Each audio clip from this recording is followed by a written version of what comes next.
Congress in its final version of the 2019 defense bill is looking to hold sales of F-35 Joint Strike Fighters to Turkey until a new assessment on U.S.-Turkey relations, going against the wishes of Defense Secretary MattisJames. MattisPentagon put in bind after Trump-Putin summit. The Hill's 12:30 report. Trump eyes second Putin summit. The Hill's morning report. Russia furor grips Washington more. The Pentagon would be required to submit a report to lawmakers on the overall strategic relationship with Turkey, all foreign weapons sales to Ankara and Turkey's intended buy of the Russian-made S-400 long-range air defense system, House Armed Services Committee senior aides told reporters Monday.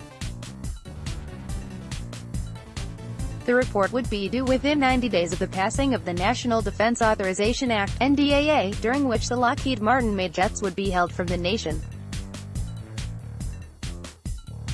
Mattis earlier this month asked lawmakers to not block the F-35 sale, warning that it could start a supply chain disruption that could push the price of the aircraft higher. At this time, I oppose removal of Turkey from the F-35 program, Mattis wrote in a July 7 letter. If the Turkish supply chain was disrupted today, it would result in an aircraft production break, delaying delivery of 50 to 75 F-35s, and would take approximately 18 to 24 months to resource parts and recover. Turkey plans to eventually buy at least 100 F-35 Lightning II fighters under the U.S.-led, multinational Joint Strike Fighter program.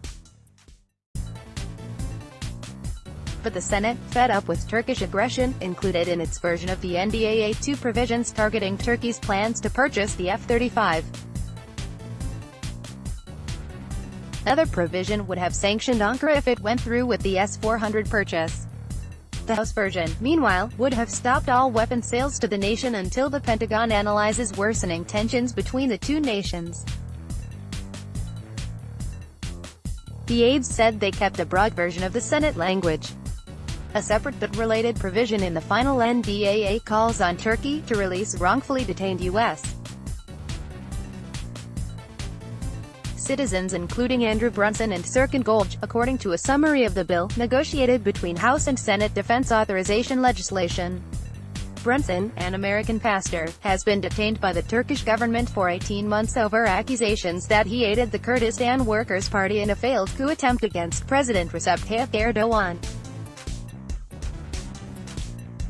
Relations between Washington and Ankara have been tense in the past year. Turkey in December announced it intended to buy the S-400, a sale that worries NATO members because the system is not interoperable with its defense systems. The S-400 could provide a way to steal F-35 technology should the aircraft be synced with it. The two governments have also butted heads over Kurdish forces in Syria. The United States relies on the Kurdish forces in fighting the Islamic State in Iraq and Syria, ISIS, and has aided them.